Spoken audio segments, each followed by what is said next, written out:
Dear past Jimmy. Dear past Kira. Dear Sunneth.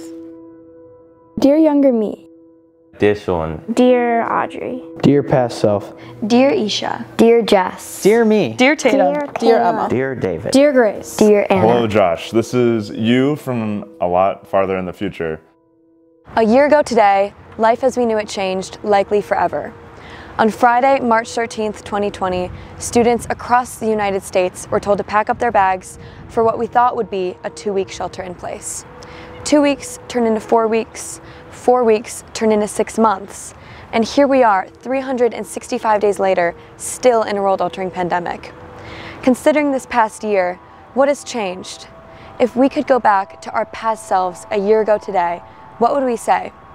What will be the impact COVID-19 has had on this generation of youth? I asked kids ages ranging from 5 to 18 to write letters to their pre-pandemic self, explaining what is to come. What would have they wanted to know on that March day, Friday the 13th, 2020? At this very moment in your life, you have no idea what is about to come. You will never guess what happens in 2020. A virus took over the world. Breaking news tonight, millions of Americans ordered to shelter in place as the coronavirus pandemic spreads. Growing concerns about the deadly coronavirus. Centers for Disease Control and Prevention is confirming the first case of human-to-human transmission in the United States. This is a global pandemic. Corona was possibly the worst thing that could ever happen at any point in time. You don't know that the 10 months ahead will be full of loss of your loved ones. No school.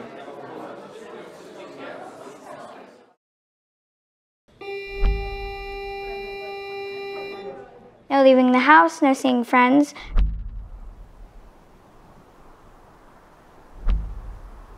Stores and restaurants are closed. The special events we've looked forward to aren't happening.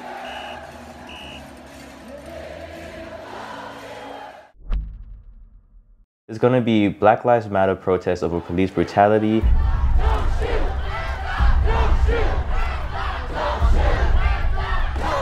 Separation from those who need you. No soccer. Window visits at your grandma's nursing home, and 2 weeks self-quarantines. It was very lonely. One thing you would love to hear and know about is senior year, and it's been quite interesting. Your classes for your senior year will be conducted on this video chat website, and your teachers will have to learn how to use it. Yes, the older ones too. You're going to be inside for a long time. You'll be doing hours of virtual work and learning. The world is going to seem like it's gone mad. We still have to wait for everyone to get healthy.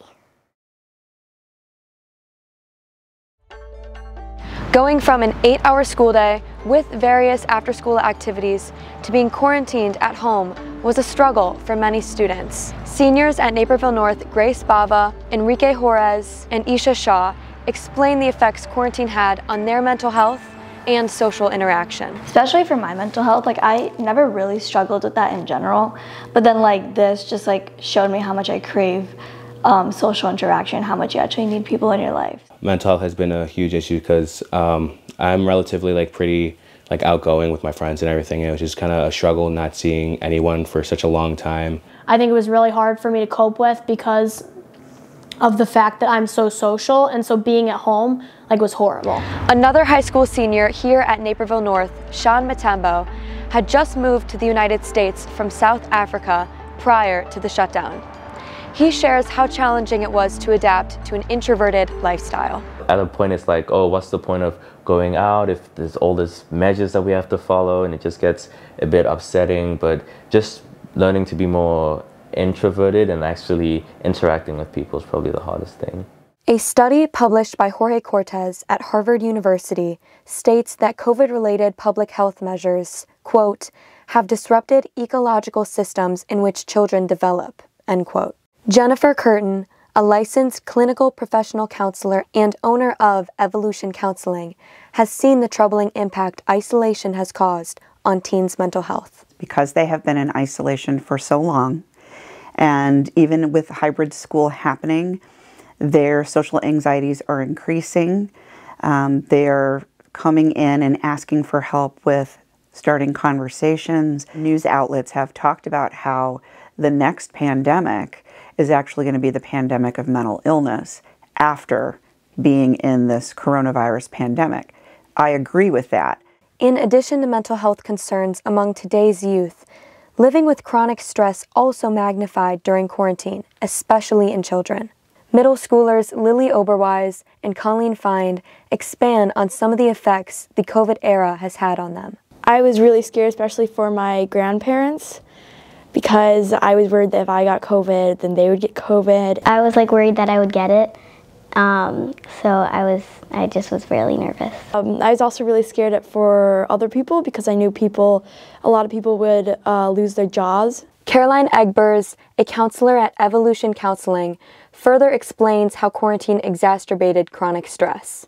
It is more chronic, it's more consistent. It's not just a stressful situation here and there, it's kind of this everyday stress. And then also taking on the anxiety of the community. You had adult stressors put upon you because of the environment at home that you're at 100%, and you couldn't get away from that. While there is clearly a detrimental impact from the isolation caused by the pandemic, psychologists and clinicians also anticipate that the natural adaptability and creativity of adolescence provides a level of hope for our future, further explained by Lee Harms, a licensed clinical social worker and therapist at Advanced Behavioral Health Services. The thing about kids being young is that they're able to bounce back quickly. For the most part, I don't think there's going to be a long-lasting consequence for them. Because like I said, I think young kids especially are very resilient. I really felt like the people that were dealing with loneliness, it was going to be immediately impactful. But it wasn't, because they had this social media to get them more connected. The first thing that comes to mind is TikTok, which I think has brought people so much laughter and so much joy during an otherwise extremely dreary pandemic. And it went like...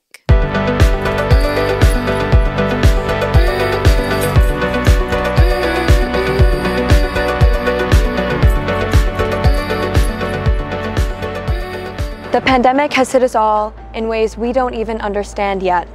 Our schools changed, sports changed, we lost our places of worship, and we lost our places to meet with our friends. But as the letters of these young people demonstrate, the members of this generation can still tell their stories, and they still have stories left to be written.